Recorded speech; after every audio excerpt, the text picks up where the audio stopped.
Constructors Constructors are the most important part of object-oriented programming language. Constructors are the special member functions which invokes automatically when object is created. In simple language, easy वे में इसको समझाने का मतलब ये है कि constructors सिर्फ functions होते हैं, लेकिन वो स्पेशल फंक्शंस होते हैं जो अपने आप ही कॉल हो जाते हैं जब हम लोग ऑब्जेक्ट को क्रिएट करते हैं। अब जब हम इसकी ये डेफिनेशन है, सबसे सिंपल वे समझाने का सिर्फ यही है कि जो फंक्शंस होते हैं, जो स्पेशल फंक्शंस होते हैं जिन्हें हम कंस्ट्रक्टर कहते हैं, वो अपने आप ही कॉल हो जाते हैं जैसे ही हम लोग ऑब्जेक्ट को क्रिएट करते हैं। पर अगर हम लोग ये ध्यान दें कि ऐसा क्या हो सकता है जिससे कि वो जो ऑब्जेक्ट्स हैं हम वो ऑटोमेटिकली कॉल हो जाए, मतलब उन्हें कॉल करने की ज़रूरत ना पड़े, हम ऐसा क्या कर सकते हैं? तो इसको समझने के लिए अगर हम लोग एक एग्जांपल लें कि अगर हम लोग क्लास नेम और फंक्शन नेम दोनों सेम करते, दोनों के दोनों सेम कर दिए, हमने फंक्शन भी और क्लास भी दोनों सेम कर दिए, तो जब हम मेन फंक्शन बनाएंगे, मेन फंक्शन के अंदर जब हम ऑब्जेक्ट बनाएंगे उस क्लास का, तो हमें उसको ज़रूरत नहीं पड़ेगी कि हम लोग object co dot function name के साथ डिफाइन करें। तो उस चीज़ को हम कहते हैं कंस्ट्रक्टर। इसको अच्छे से समझने के लिए, constructors are the special member functions which invokes automatically when object is created. जैसे ही ऑब्जेक्ट क्रिएट होता है, फंक्शंस अपने आप कॉल हो जाते हैं। Class name and the function names in the constructor are the same.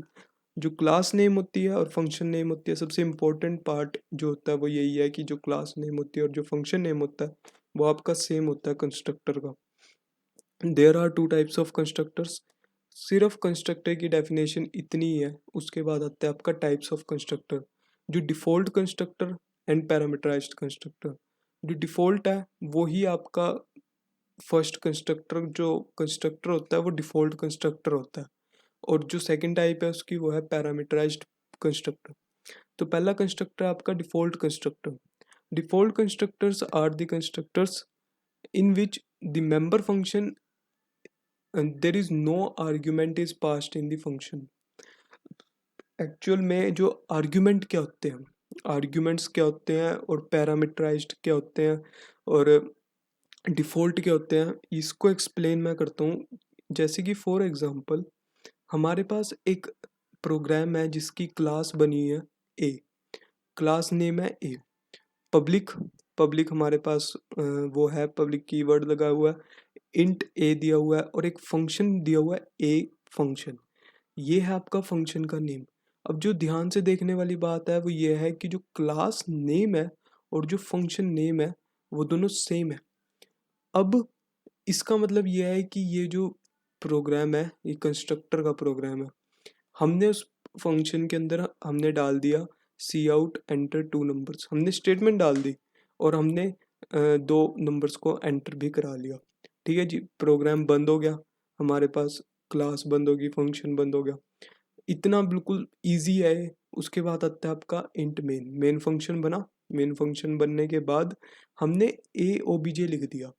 Class name and function name are the same, तो इस वजह से जैसे ही मैंने ए ओबीजे लिखा तभी फंक्शन कॉल हो गया। मैंने अगर वैसे नॉर्मली क्या होता था कि ए ओबीजे लिखने के बाद हमें एक और लाइन लिखनी पड़ती थी, ओबीजे मतलब कि ऑब्जेक्ट डॉट फंक्शन का नेम। हम क्या करते थे, क्लास का एक ऑब्जेक्ट बनाते थे ए, जैसे कि यहाँ पे ए है क्लास का नेम, और एक ऑब्जेक्ट बना लिया कोई भी किसी भी नाम से, और ओबीजे डॉट फंक्शन को कॉल करते थे। पर अब क्या हो रहा है कि फंक्शन नेम और क्लास नेम दोनों सेम है, तो हमें उसकी ज़रूरत नहीं पड़ी। हमने जैसे ही उसको किया, मतलब कि ए ऑब्जेक्ट बनाया, मतलब कि क्लास नेम और ऑब्जेक्ट लिखा, वो अपने आप ही कॉल हो गया और हमें आउटपुट मिल गई कि एंटर टू नंबर्स। हमने दो एंटर कर दिए नंबर्स।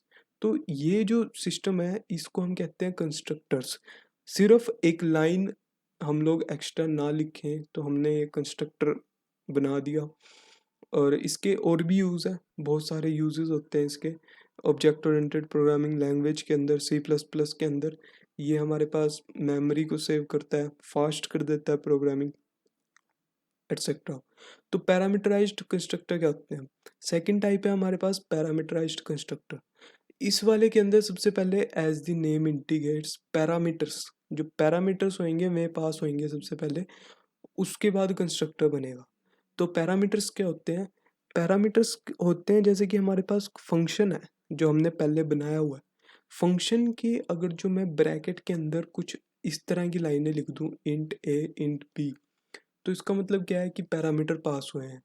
तो पैरामीटराइज्ड कंस्ट्रक्टर्स वे होते हैं जिनके अंदर पैरामीटर पास हुए होते हैं, और जो डिफ़ॉल्ट कंस्ट्रक्टर होते हैं उनके अंदर पैरामीटर्स पास नहीं हुए होते।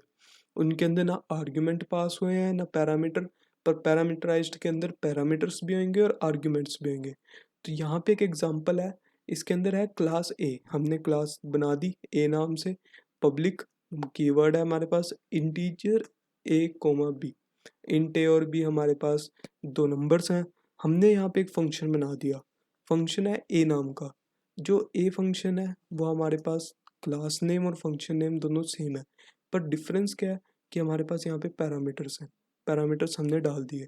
अब हमने क्या किया, हमने इस वाले फंक्शन के अंदर कुछ स्टेटमेंट्स लिखी हैं कि जो वैल्यू ए की होएगी ना वही आपकी एक्स की होएगी, जो वैल्यू वाई की होएगी वो आपकी बी की होएगी। ठीक है जी। तो हमने अब उसके बाद डाल दिया वॉइड डिस्प्ले, एक और फंक्शन बना दिया।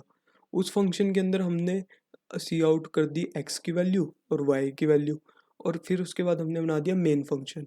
अब क्या होएगा, देखो यार, कंस्ट्रक्टर का जो बेसिक फॉर्म फंडा है वो यही है कि क्लास नेम और फंक्शन नेम सेम होएगा, और फंक्शन जैसे ही हम लोग क्लास का ऑब्जेक्ट बनाएंगे तो अपने आप ही फंक्शन मतलब एग्जीक्यूट हो जाएगा, मतलब हमें एक्स्ट्रा लाइन लिखने की ज़रूरत नहीं है, हमें कुछ एक्स्ट्रा करने की ज़रूरत नहीं है। जैसे ही हम क्लास का ऑब्जेक्ट बनाएंगे फंक्शन हो जाएगा आपका शुरू।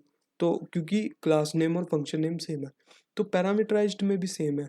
हमने इंटीजर देखा, मेन फंक्शन पे आए हम लोग, हमने ए ओबीजे बना लिया। कंस्ट्रक्टर का फंडा क्या है कि हम जैसे ही ऑब्जेक्ट बनाएंगे वैसे ही फंक्शन शुरू हो जाएगा। तो लेकिन यहाँ पे जो ऑब्जेक्ट है यहाँ पे दो वैल्यूज पास हुई है, 1 और 2। अब इसका क्या मीनिंग है? इसका मीनिंग है आर्ग्यूमेंट, हम लोग आर्ग्यूमेंट पास कर रहे हैं।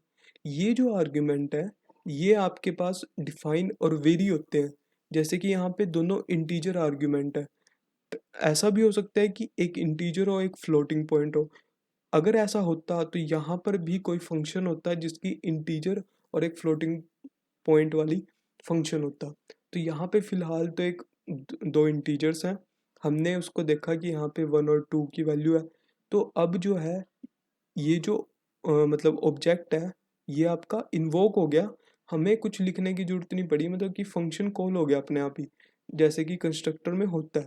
फंक्शन कॉल हुआ, हमारे पास यहाँ पे पहुँच गया। यहाँ पे जो हमने ऑब्जेक्ट में 1, 2 डाला हुआ है, यहाँ पे इंट ए और इंट बी जो है उसकी वैल्यू आ गई 1, 2।